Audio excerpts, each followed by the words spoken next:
I'm just a guy who loves Disney that has way too much time on his hands. If anybody from Disney is watching, please don't sue me. Yeah. I'm here to rate, review, and describe all of your favorite things from the magical world of Disney. I'm File91e and welcome to my Disney news and reviews.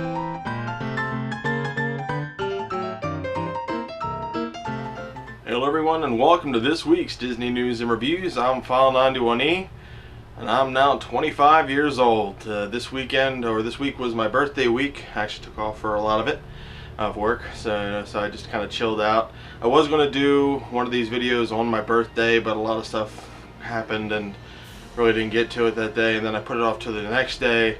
Then I had a lot of nothing to do, so I had to do that. Then I had to do some more nothing, so it got pushed back to today, right now, because that's just how it is. I've been doing a lot of unboxings, I got a couple of things here.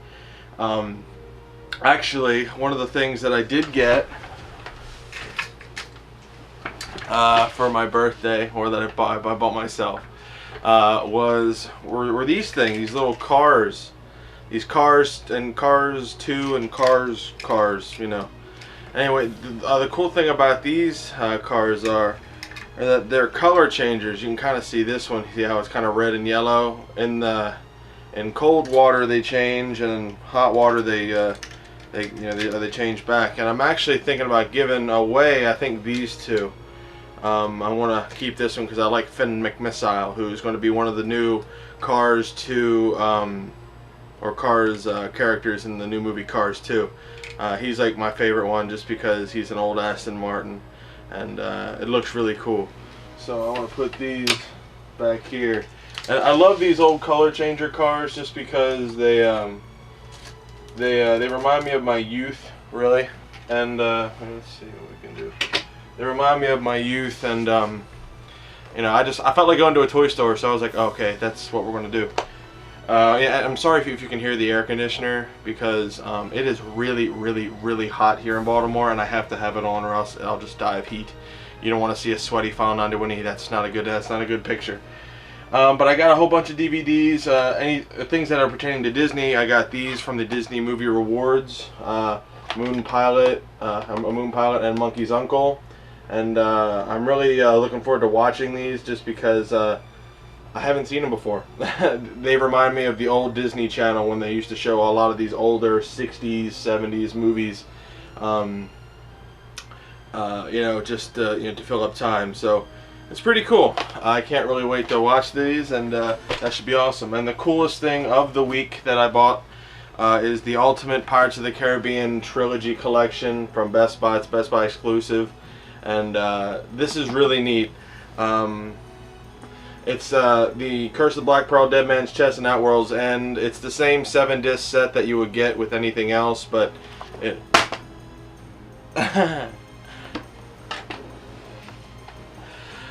but it comes you know, in this, and I did an unboxing on it, but it also comes with this book. It's like the Pirate's Code. So yeah, if you want to see more of that, just watch that video, and I'll try not to break this anymore. So yeah, I think that's pretty much it. Yeah. So thanks to everybody that gave me birthday wishes. I mean, that was actually really cool. I got a lot of you know, support from you all, and you know, people. I really enjoyed that. You know, you don't turn 25 every day, right? Well, some people do. Somebody somewhere does. In like different time zones. I'm not sure how that works out, but I'm sure somebody's, not one person, but multiple people in line. I don't know the logistics. I don't know math and stuff. I mean, I know math, but not like hardcore math. Yeah. Anyway, I want to move on to the news because I just made a complete butt of myself. Moving right along, a lot of news this week. Disney has announced the new ticket pricing for all admission tickets effective today, June 12th. Single day tickets increase from $82 to $85, with annual pass tickets increasing from $499, that's $499, to $519. Water park entry increases from 46 to 49. And for the full chart, go to wdwmagic.com. Remember all that. The China Marketplace is once again open for business following its recent refurbishment. The new layout is much more organized than the old store and includes some new additions, including some authentic Chinese snacks and drinks. Pretty cool, excellent stuff. Check it out. Now, we all know Walt Disney World is constantly looking at ways to enhance the park experience for guests with hearing disabilities, and have recently expanded their range of sign language shows and parades. There will only be signing on certain days for certain parks, so be sure to keep that in mind. Here are some of the attractions that have signing, for sign languages and whatnot. They updated it and they increased the amount of attractions. So for the full list, go to wdwmagic.com. The Festival of the Lion King, Indiana Jones Epic Stunt Spectacular, the Turtle Talk with Crush, and the Celebrate a Dream Come True Parade are all now a part of that. And that's just to name a few. So check out, for the full list, go to wdwmagic.com. It's pretty cool stuff. Check it out, especially if it pertains to you. A few changes will be taking place at Epcot's Innoventions East and Future World. First up, the Don't Waste It exhibit presented by Waste Management is expected to be closing today, June 12th, and is after which the exhibit is expected to be walled off. No word yet on what is planned for the area in the future. Directly opposite to that exhibit, the House of Innoventions will be returning to show guests some all-new technologies for around the home. That's actually one of the cooler ones. I went on that with my brother the last time I went down. It's actually pretty cool, so check that out. Yeah. A live DJ party is now playing daily at Disneyland USA at Disney's Animal Kingdom from 1 p.m. to 4:30 p.m. DJ Dynamite will be appearing through to July 30th during the ongoing refurbishment delays to the Primeval Whirl. They're trying to fill something up with that just because the Primeval Whirl is going through a huge renovation apparently. No word on what that is. And finally, some rehab and refurbishment news. The Frontierland Shooting Arcade is closed from today to begin a 4-month refurbishment with a reopening date of October 1st. So yeah, keep that in mind because God knows y'all want to go to the Frontierland Shooting Arcade. That's the only thing in Disney World, only attraction rather, than which you gotta pay money for. Yeah, that's right. So yeah, that's going to be the news. Let's get right to the reviews. Alright guys, I got a request in to do the Snow White and Enchanted New Musical review this week, but I'm also going to be doing, for the first time ever, a top 10 Disney movie. I thought about it for a while, and I realized pouring too many hours into this and thinking about it too hard will really, I'm sure, dampen my experience. So I just kind of, I went through the the list. I'll tell you all about that later. Anyway, let's just get right to Snow White and Enchanted New Musical. Now this was an attraction at Disney's, or Disneyland rather, and it was open from 2004 to 2007. It was replaced with the Princess Fantasy Fair, and I have never been or seen this. The only reason why I'm reviewing it is because somebody asked me to. Thank you. And I saw it on YouTube. It was a 4-part thing on YouTube. All you gotta do is type in Snow White and Enchanted New Musical, and you'll get the 4-part thing. If you want to see pretty much what it was. It was a stage show, kind of in the same respect as the Aladdin musical that I did, that I reviewed a couple weeks ago, which I really liked that one. I really enjoyed that one, so definitely check that out. But this one is no longer there, so I guess you don't have to worry about it, right?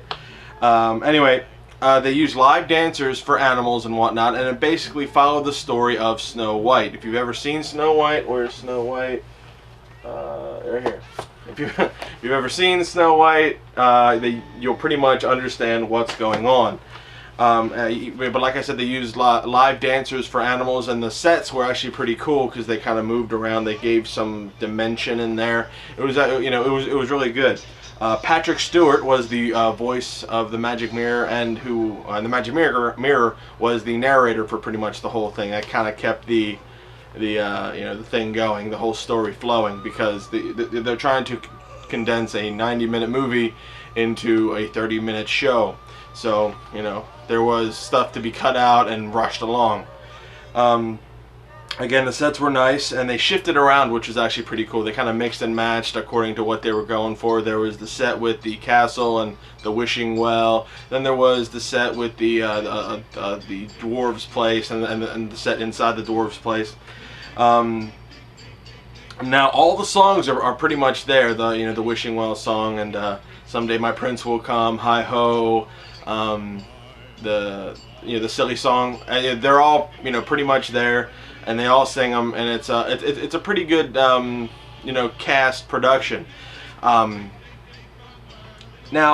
after I watched the show, I noted a few things. One, the acting was a little substandard as I'm comparing this to the Aladdin show.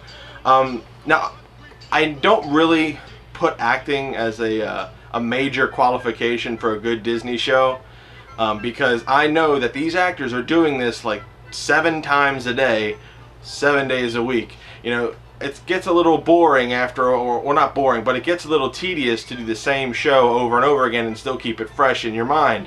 That's like watching the same movie and acting the same part over and over and over again nonstop. So I really don't put acting in there too much. However, I really didn't think that the actors were really having a good time. I guess you could say that during this, the one that I watched. I mean, they didn't do anything bad. It just wasn't. I didn't feel the energy as I did with the Aladdin one. So that's kind of lacked that that energy. So there you go.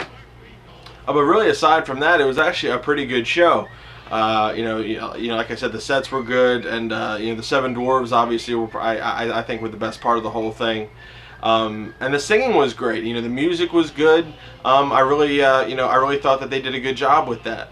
But for whatever reason, since I'm comparing this to the Aladdin musical, which is still there, it's really hard to. It's really not a really good comparison because the Aladdin musical was such a good musical compared to this one. So what am I going to give Snow White and Enchanted New Musical, which isn't there anymore?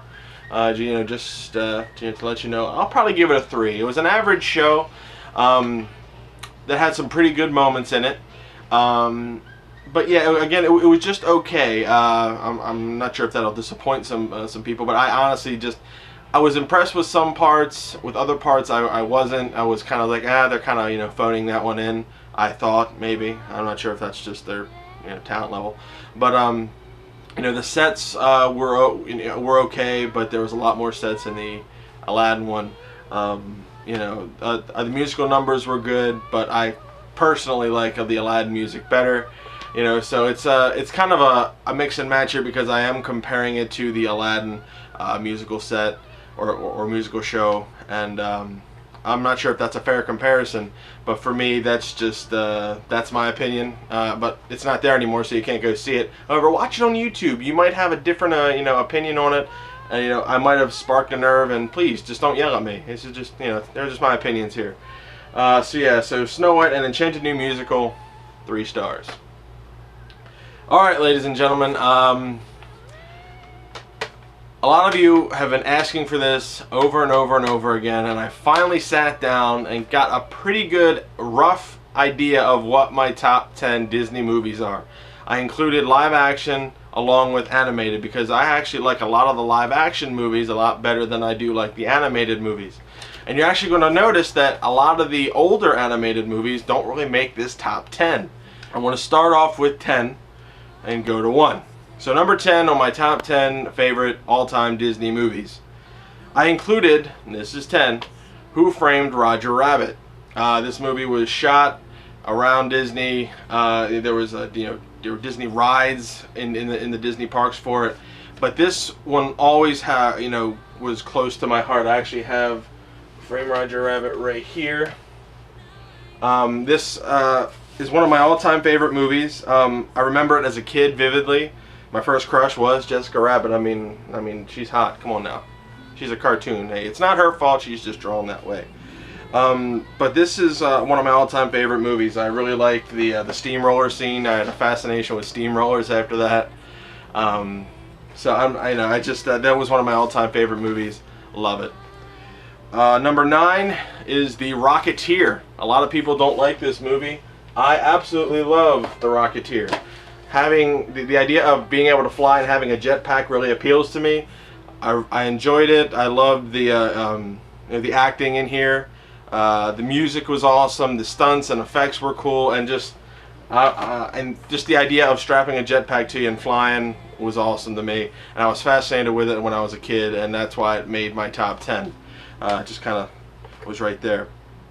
This next one is Bedknobs and Broomsticks. Right there. I'm going to be doing this pretty much for the whole thing. Bedknobs and Broomsticks. Again, one of my all-time favorite movies from Disney. A lot of people don't like it, but for whatever reason, I think Angela Lansbury is in my top 10 actors or actors/actresses of all time. I mean, there was nothing bad about this movie. The music was great. The effects were actually pretty well done for the time, and just to watch a pair of nylons and other things attack Nazis. I mean, that's cool. World War II stuff's always good, and I loved it. It was one of my favorite movies of all time. Number 7 is actually a pretty new one. It is Tangled.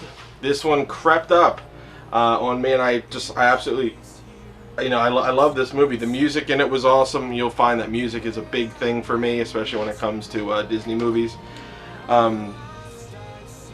The music in this was awesome. The story was good. The characters were great. The supporting characters were awesome.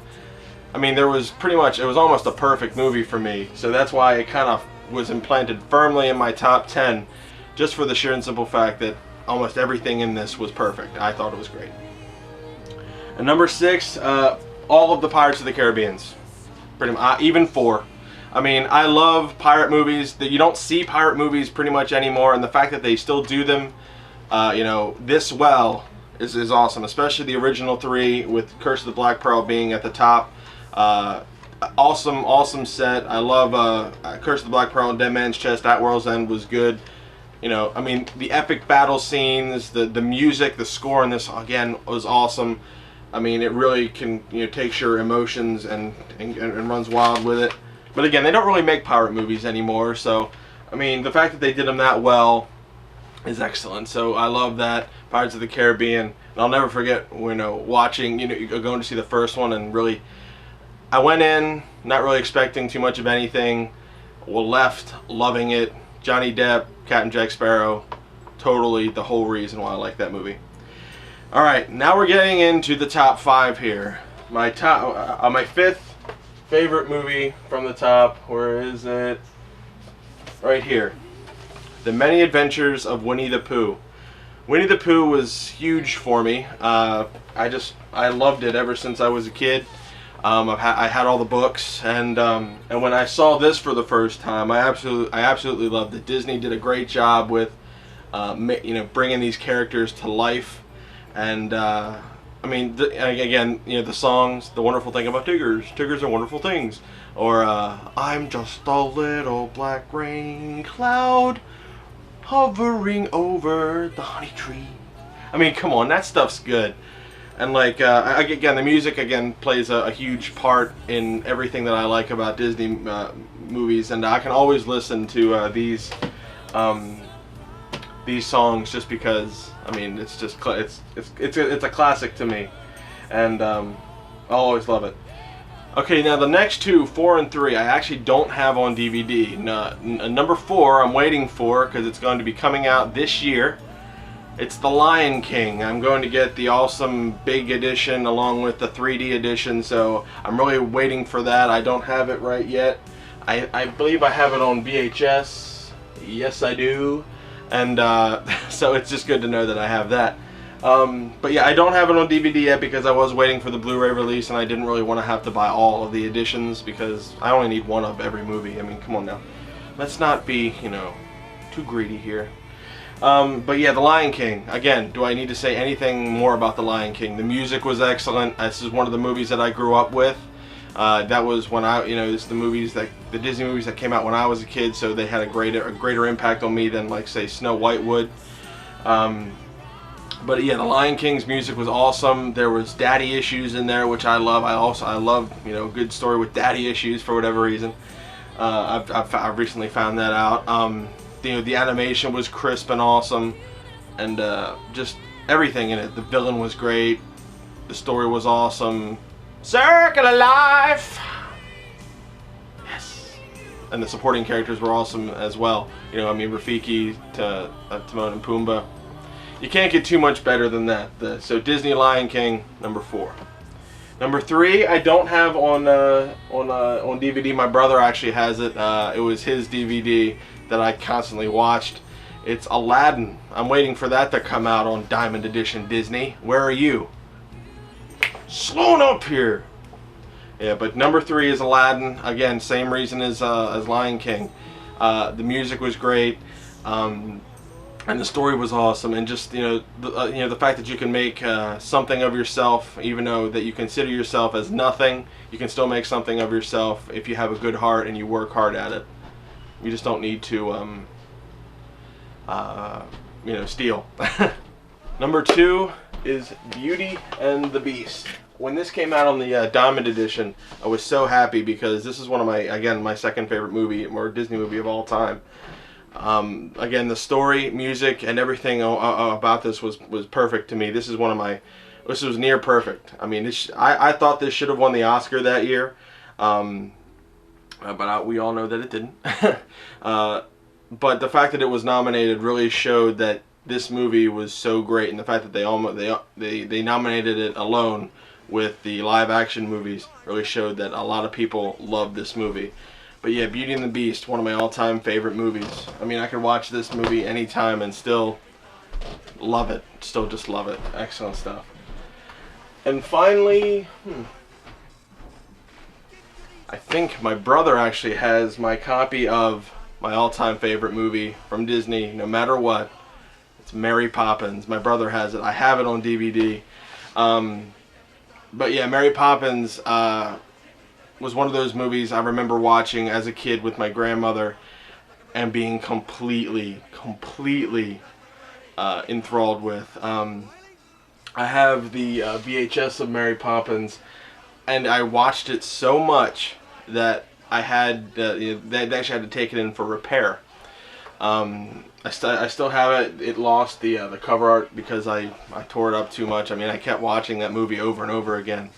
That movie will always have a warm place in my heart, you know, for the fact that you know, it was with me and my grandmother and my grandparents and my family. I loved it. I thought it was great. The music in it was awesome.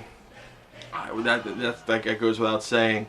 And I don't know. It's just one of those movies that I love. But yeah, when I was a kid, I used to try to memorize all the dances in there. You know, the Step in Time dance, you know, the Jolly Holiday with Mary stuff, Supercalifragilisticexpialidocious. I mean, all these, you know, these tunes and these tunes just just stick with me, and I really honestly don't know what else to say. I mean, it's just this is my opinion. I think this is the best ever Disney movie. Everything was great in it, except for Dick Van Dyke's English accent, but we can all move past that. We can all move past it. So yeah, Mary Poppins tops the list as my favorite Disney movie of all time. So there you go. Everybody finally knows what my top 10 Disney movies are. And again, this is tentative. This is all subject to change, except for pretty much the top 5. Unless something creeps up on there, which I don't think it will, and I don't think anything could ever dethrone Mary Poppins as my favorite Disney movie of all time, just because of the sentimental value it holds to me and the fact that it is such a great movie and was nominated for Oscars. You know, you can't really say too much more about Mary Poppins. It has its own Broadway show now. It's excellent. It's awesome. Love it. So yeah, those are my top 10 Disney movies of all time for File91e. And again, the list is subject to change except for the top 5, which I don't see moving anytime. Well, I hope you guys enjoyed this week's Disney news and reviews. Again, watch all those unboxings and everything. I got some really old movies here that were really good, and I'm just loving my birthday weekend. It was a good weekend, and again, thanks to everybody that gave me birthday wishes. You guys are too kind. Excuse me. So yeah, if anybody from Disney is watching, please don't sue me. I just want to do this to get people to go down to Disney World. You know, that's my whole ulterior motive there for doing this, because I mean, you guys are awesome. Go to allears.net, touringplans.com, wdwmagic.com for our latest and greatest Disney news. WaltDisneyWorld.com is good too, straight from the horse's mouth stuff. You gotta love it, right? So yeah, and you know, just check out all the other Disney channels on there. They're really starting to, you know, pop up with some good things, and good reviews, and some good opinions, which are awesome. Because, you know, again, these are all just opinions. You know, go down to Disney World and choose and make your own opinion, and then come back and tell me why I'm wrong. Yeah. So anyway, I'll see you all next week for another Disney news and reviews. Birthday weekend. Check out the unboxings. See y'all next time.